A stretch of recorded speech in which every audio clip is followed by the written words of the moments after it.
Hello, this is SCHILLER Live. You are watching us on Diaspo TV, Channel 4. Today we are at The Who, 6708 Biscayne Boulevard. Our show will bring you entertainers, will bring you artists. Today on our show we have two exciting people. One of them is a monument, a historical monument in the Haitian community. And the other is an artist. And she's also a book writer. And she's also executive director of the Haitian American Historical Society. Today, we have the pleasure to announce that Mr. Daniel Fizeme is in the house with us, and we also have Miss Alexandra Barbot. Ladies and gentlemen, we're going to start with Mr. Daniel Fizeme. Mr. Fizeme, how are you today? First of all, thank you for the invitation, even though I was not ready for it, but when you called me, I could not wait. I'm very well, thank God, and thank you very much for this opportunity. Actually, it's me to thank you for responding in such a short notice and wanting to be part of the show, because I know that you have been involved in the Haitian community for so long and that you have worked tirelessly to give us a monument here in the United States of America, even though it was to them to give us a monument for the things that we've done. But since it was overlooked by the authorities, I think that there was a man like you that had the feeling, the thought, and the inspiration to give a monument to the heroes of our independence in Haiti. Thank you very much, Mr. Fizeme. The pleasure is mine, and like you said, we have to move forward, even though they didn't want to do it, but we show them we have pride. That's what we're doing, what we are doing. Well, you are doing it because also there's a generation out there that don't know the sacrifices that our forefathers made, not just for Haiti, but for mankind as a whole. Thank you very much, Mr. Fizeme. Thank you very much. I'm going to turn briefly to Mrs. Barbot to welcome us to SCHILLER Live. Mrs. Barbot, good evening. How are you today? Good evening. Thank you for inviting me. I'm doing fine, thank you. Thank you very much, Mrs. Barbot. As I already said, you are Executive Director of the Haitian American Historical Society. You're an author. You write children's books, stories of Haiti, and you're also here doing not a promotion of nor for your books nor for the Haitian Historical Society, but this is in regards to a movie that is coming out about Toussaint Louverture and the battle. La bataille des aigles, c'est-à-dire? Yes. What is the name of the title? Le Combat des Aigles. Le Combat des Aigles. Yes, it's a movie where Jimmy Jean-Louis plays a fabulous movie. He plays beautifully Toussaint Louverture. And as you know, the Haitian American Historical Society is at its second project, the Haitian Memorial Monument for General George Biassou in St. Augustine, Florida.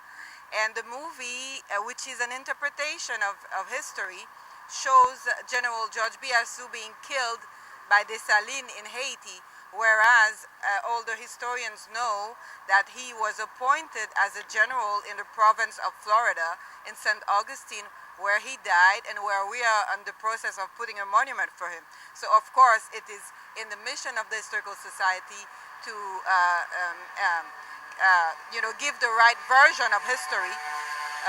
We will have the occasion to do that at a panel, a conference that will be taking place at the Center for Asian Studies on July the 14th, and we're counting on your presence. I definitely will be there, because mostly anything that's happening that has to do with Haitian history, we're there, because I also run the Haitian Cultural Society, which focuses on teaching kids the traditions, the culture, the art, the dancing, the drumming.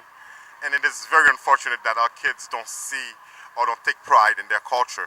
And thanks to people like you, thanks to people like Mr. Fizeme, they will finally have at least an example to follow, and something that they could be proud of. Mr. Fizeme, I know that for the past, I would say, 10 years, you have been involved in the monument that has been erected in Savannah, Georgia. Tell us a bit more about that, please. Well, this is a job that we're doing. That's something, like you said, we want to show the world that we Haitians, we're not the one who came from the boat. we were here, shed our blood for this country in 1779 at the Siege of Savannah Battle on October 9, 1779, where we saved the day for America. A lot of people don't know about it. In the history book, they only have two sentences that are the Haitian participated in the war, Revolutionary War, independence for America, but that's all. But they didn't give details. They didn't know exactly what participation taking place there. They didn't know what the Haitian did and saved the day. So that's what we want to prove, to tell the world that we know what our ancestors did for the world. And like you said, it's not only for America, but it's for other parts of the world. And even though, for like I always said, it was not for Emile Selo, the Haitian, the ambassador in UN, there will be no Israel today, because he casted a decisive vote for Israel to become what it is today. Well, what we did in 1804, we didn't just do for just the Haitians. We did for mankind, as becoming free people that broke the chains of slavery. And we led mankind to know that there is freedom in Haiti. And as long as a slave somewhere else reached the shores of Haiti, he was indeed a free man. You are right, because the saline was paying $40 a head for each black American that stepped on the soil of Haiti to become free. So like you say, it's very right what you said. Please, as we are talking, let our viewers know a little bit of what we did in Savannah, Georgia. Yes, there's only, like you say, 2 sentences, not even a whole paragraph about our contributions. What we did in Savannah, the contestant came to Haiti and to recruit the soldiers to help come to America, to Savannah, to help America to fight the British. That was what you call an international war. There were other nations that participated at the same time. But at the battlefield, and I would invite you to go to Savannah and to see for yourself what I'm talking about. At the battlefield, the Haitians were not, they were camped, they were hiding behind the cemetery, because when the battle took place, and the Americans lost the battle plan, so the British came and invaded them, so they had to run for their lives. And the Haitians that were before that cemetery right there in Savannah, if you go, show you there, and they came out and resisted the British with 3 occasions, and the British went back. They didn't know what was there, but everybody was running for their lives, and a lot of Haitians died at that day. It was about 59 minutes, a battle, about more than 200-300 Haitians died. So then the British went back, repelled, and then the American, after that, recuperated. They came and they regrouped themselves, and that's what happened in Yorktown, that the American went there, and for some reason, they captured the British there, and that's why the British surrendered. So now that's what America come free. I'm telling you that in a nutshell, that did happen. Again, and the Haitians also were at Yorktown battle. So this is we should be proud of ourselves. Our ancestors did for America, like you say, not only for America, for the world, like other places, like Chicago. The people don't know about Chicago. What happened? That was Jean-Baptiste Pondissa who founded Chicago. They don't know about the battle of Venezuela, the battle there. So Miranda came to Haiti twice looking for help to liberate the Central America. But Bolivar, Petro gave him soldiers, weapons, food, boats, and everything. And he asked the president, "What would you like me to do for you after I get liberated?" And Petro said to him, "Just free all the slaves." That's what he asked him. So we were a great nation. We still are a great nation. And this is something, it is not in the storybook, but what the society goal is to put that in a book and to let the world know, the kids to know about that, so they will be a better citizen. Actually, in the library in Venezuela, Simon Bolivar, there is a big notation, and these people, they recognize, they know, and they put it in their history books that Haitians on the Pétion helped Simon Bolivar free Venezuela, and they still recognize this today. President Carlos Andrés Pérez back then came to Haiti in 1990 and told the whole world at this time what Haiti had done for his country. The current president of Venezuela now has done the same thing. He has gone to Haiti and has thanked the Haitians for their support and their participation in their liberation and in their freedom. I'm going to turn to Mrs. Bubble. As the director of the Haitian Historical Museum, would you let us know exactly what you guys are doing right now, what your plans are, and exactly what you're working on? Well, we opened last year in May, and we're renovating the museum.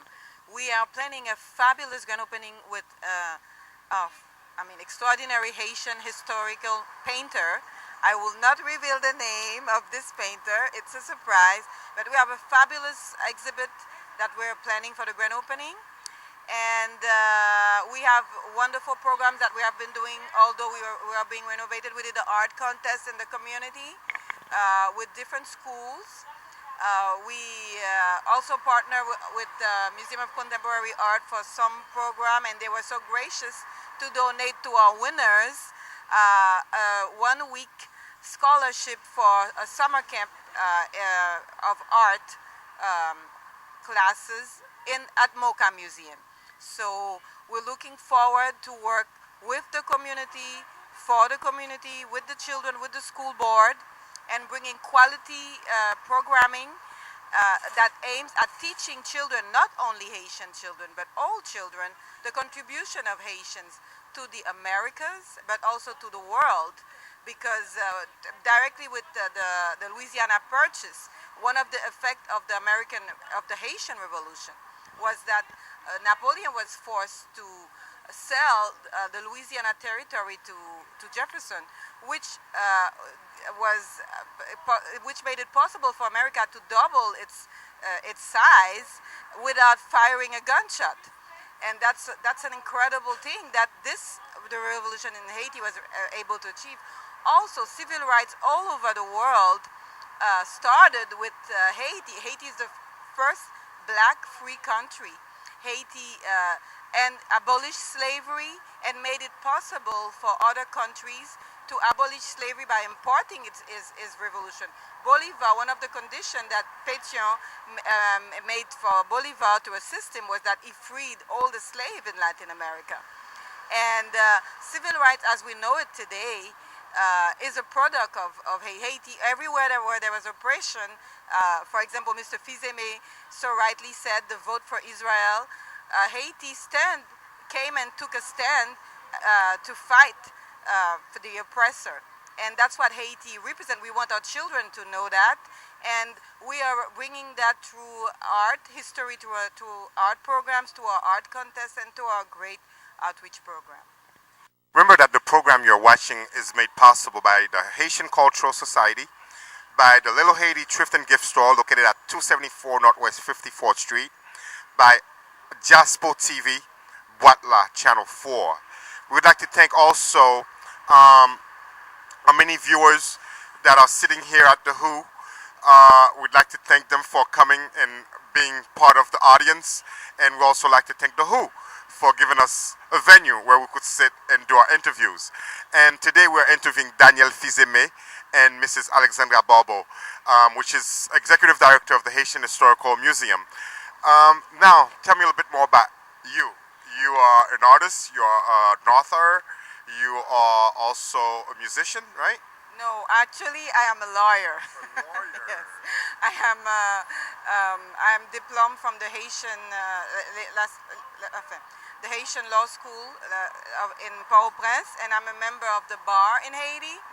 I moved to Europe and am back in Miami since 2002. Work with different non-profits I've always painted, and for over 20 years, I was fortunate to study with the great Haitian master Roland Dorcely for 4 years while I studied law in Haiti. And I always exhibited in Europe, where I lived 12 years. And I came to work with Mr. Fizeme with my children book, Mommy, Tell Me About Haiti. It was right after the first phase of the Haitian Memorial Monument in Savannah. And Mr. Fizeme really liked the book, and he said we should work together to promote the Haitian monument. That's how I started to work with the Haitian Historical Society. We were able to raise funds to complete the monument in 2009, thanks to a generous donation of gentleman which is running for Congress, Dr. Moise. And we also, right now, our next project, which is the Biassou Monument, which we're appealing the community to support, is due for next year. We are raising funds for the Biassou Monument. That's why the fabulous movie where Jimmy Jean-Louis gives a very moving rendition of Toussaint Louverture. I mean, I must really give my hats off to Jimmy Jean-Louis for this movie. It's a gorgeous movie, but it's important that the part of Biassou be known, and this is why we're here we're doing this panel, the 14th. I published also another book which is on Kindle. It's about another great Haitian, Du Sable, the founder of Chicago. It's available as a digital book on Amazon Kindle. Please look it up. It's called Du Sable, Pirate Son, City Founder. It was important for me to show that Du Sable grew up in Haiti until the age of 12, and how this have affected his life, because they only talk about Du Sable in America. It's important that they know, about his childhood in Haiti and how it affected his whole perception of life. I wonder why so many things are kept hidden. Why is there an agenda to hide the truth? It's in the interest of humanity that the truth be told. And dues are given to who they are owed. I mean, we talk about our ancestors, what they've done since 1791. We took a stand. We swore to live free or to die. We wanted to stand up as men, not live on our knees as slaves. But what has happened, Mr. Fizeme? Why are we going through these things today? Why is Haiti in such a condition today? You know, they always say that good news don't spread that fast. You know, good news always in the shadow, but you cannot hide the truth anyway. So if you get some of the news, like bad news, that spread, one word is everybody knows. So that's what we want to make the difference between good news and bad news. The hidden good news, we got to spread them out, put them in the book, and show to the world what is good. The negative side, we're going to stay away from the negative side, so they will know that we do the difference. Like you said, this is the way the world is done. This is America, and everybody will anxious, to know about something that happened that's bad. But the good ones, they slow it down. So we want to make that. We want to make that difference, and that's what the Haitian American Historical Society is engaged on this battle. It's not something you're going to do overnight, but little by little. Like today, we have, and thank you for this opportunity, because we didn't know that we exist, except for we know us so long, but it takes a third party that invite us to come and to meet with you, that people that we know we've been. This cameraman, we know from the longest, and you good people. When they say that this is Mr. Daphne here, and I know I jump, and I know when you're here, I jump. So that's the way it's going to happen. That's the way it's going to be done, and we're happy for this opportunity, and we'd like you to join your society, your cultural, Haitian cultural society, to join with us. Together we can make one and make sure that we make the difference. Thank you, and that needs to happen. And as you said, nothing that is in darkness will stay in darkness. It will come out to light. And for us, Haitians, we need to know and we need to make sure that we spread the word and let people know what we have done. Let our kids know. Make sure that they know. Don't let them just grow up and know one culture, one tradition. We have our own culture. We have our own traditions. We need to let them know what we are, who we are, and what we have that is so beautiful in our country. Haiti is not just what you see. Haiti is more than that. We'll take a short break. We'll be right back. You're watching Haiti Live Networks. This is SCHILLER SANON live at the Who. Our guest today is Mr. Daniel Fizeme and Mrs. Alexandra Barbot. Mrs. Barbot, I know that you have a conference coming up on July the 14th at 6:30, and it's at the Center for Haitian Studies, which is 8620 Northeast 2nd Avenue in Miami, Florida. And who are going to be your guest speakers there on that day? Well, we have, of course, our very own the first vice chair, Professor Jean-Claude Exulien. We also have Professor Max Maniga, and we also have Mr. Raymond Exumé, which is also an historian. I will be moderating the conference. It will be held at the Center for Haitian Studies, and every panelist will speak about an aspect of the history of General George Biassou and the interaction between General Toussaint Louverture and General George Biassou. Talking about General George Biassou, let us know who he was a little bit. Give us a little history on him. Let us know, let our viewers know what he did, who he was, where he came from, and how he ended up in Savannah, Georgia. He ended up in Florida. At the time it was Spanish, in Spanish Florida. But first, General George Biassou is one of the heroes of the pioneer of the Haitian Revolution with Boukman and Jean-François. And General George Biassou was first, he started the revolution, and then when the King of France, Louis XVI, was decapitated, he switched to the Spanish side to swear allegiance to the King of Spain, because the King of France, before he was killed, had promised to free all the slaves. So Biassou felt that another king, as the King of Spain, would have the generosity of giving the same freedom to the slaves. And so he went to the Spanish side. Toussaint also went to the Spanish side. But General George Biassou was decorated by the King of Spain. He received a gold medal, and he had the great honor to be appointed to the Spanish province of Florida. That's where he went with 40 members of his family. And we have record of the city of St. Augustine that show the rent for his house, his pay sheet every year. He was earning very well for the time. I think the governor was not earning much more than him. And he had a very imposing house in the middle of the city. And he even had a plantation of 40 hectares where he tried to start a plantation just as they did in Saint-Domingue to bring wealth to the province of St. Augustine. He was in charge of a militia of blacks that were posted at Fort Matanza, and we located with the city of St. Augustine a location for a monument to be erected in his honor, because it is important that our children know not only about the brave blacks that fought and that built this country and farmed the land, but also that there was way before, there was a General George Biassou from 1796 to 1801 that was in the Northern American continent, and that's something that they need to know about. I think that's very important. Now, General George Biassou, was he also a slave at the time?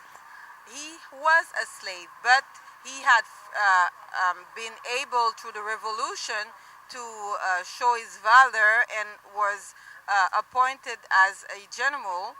And so this is a man that raised from slavery to become a general, and which is one of the beginners of the revolution. He says it in a book by historian Jane Lander.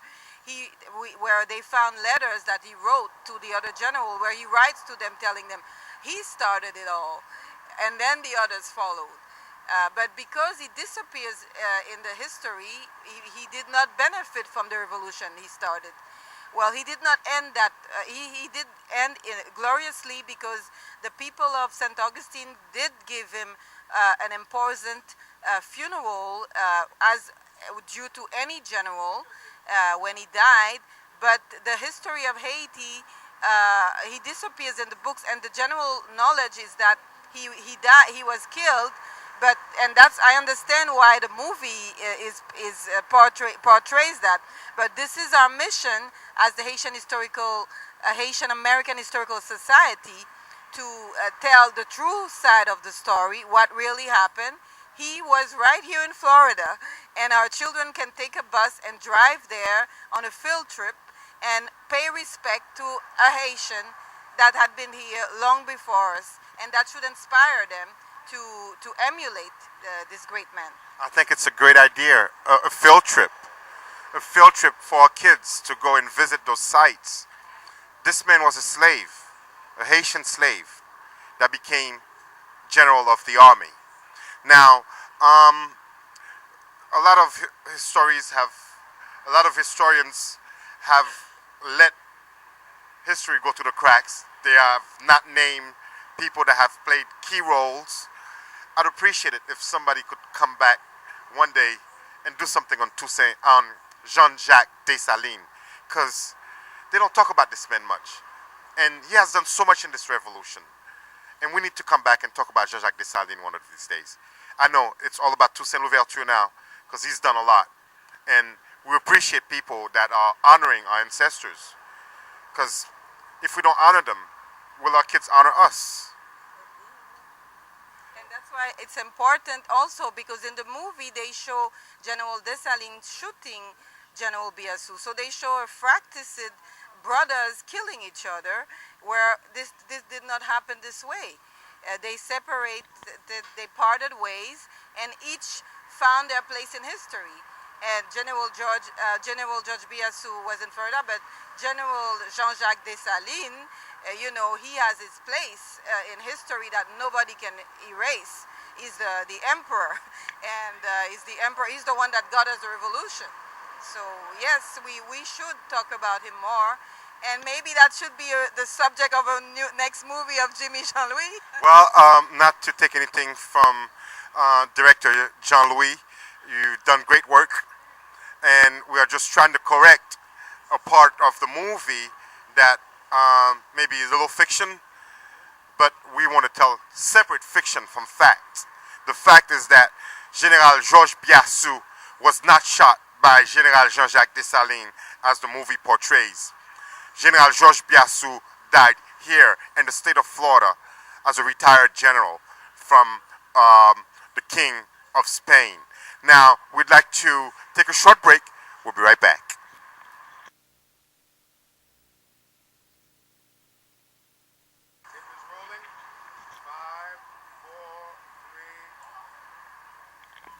Thank you, and this is SCHILLER SANON live at the Who. This show was made possible by the Haitian Cultural Society and also by the Little Haiti Thrift and Gift Store located at 274 Northwest 54th Street. 274 Northwest 54th Street. In our program today, we interviewed Danielle Fizeme and Miss Alexandra Barbot, which is Executive Director of the Center at the Haitian American Historical Society. And on Saturday, July the 14th, at the Center for Haitian Studies, 8260 Northeast 2nd Avenue. Remember, July 14th, a big conference. We're going to have a lot of people coming from all over the state, all over the country, from also the Caribbean. So you need to be there and come and support what's yours. This is not mine. This is not theirs. This is yours. Mrs. Bubble, as we are closing the program, I'd like you to tell us a little bit more about what people expect to hear and see at your conference on July the 14th. Well, they will have the chance to see exceptional Haitian historians and scholars, and they will have a chance to learn from them. and I would like to invite them to come in number and that to RSVP early because seating is limited. We're looking forward to having them. And is this free or is there a cover charge? It is free. It is free. It is open to the public. It's open to the public. I'd really want to thank you for all the help that you have given our society and the time that you have spent trying to do things right, positive things for this community. And Mr. Fizeme, everybody knows who you are. Everybody knows that you have done great work in this community. You have stood up for Haitians, for the Haitian history. We want to thank you especially for your work and for all the things that you have done for this community. Mr. Fizeme. The pleasure is mine, and thank you again for this short invitation. And we're happy that we can meet with our old friends, that we know from a long time, and together we're going to move forward. This is a work that's going to happen. Nobody can stop it. And don't forget again, we're going to be there at Center for Haitian Study at 8260 Northeast 2nd Avenue. The time is 6:30 sharp. We're going to start the program. Thank you. And I hope to see you at 8260 Northeast 2nd Avenue, Center for Haitian Studies, here in Miami, Florida. That's July 14, 2012 at 6:30. Don't miss it. Be there. Stay tuned. Stay blessed. This is SCHILLER, SANON, JULES saying so long.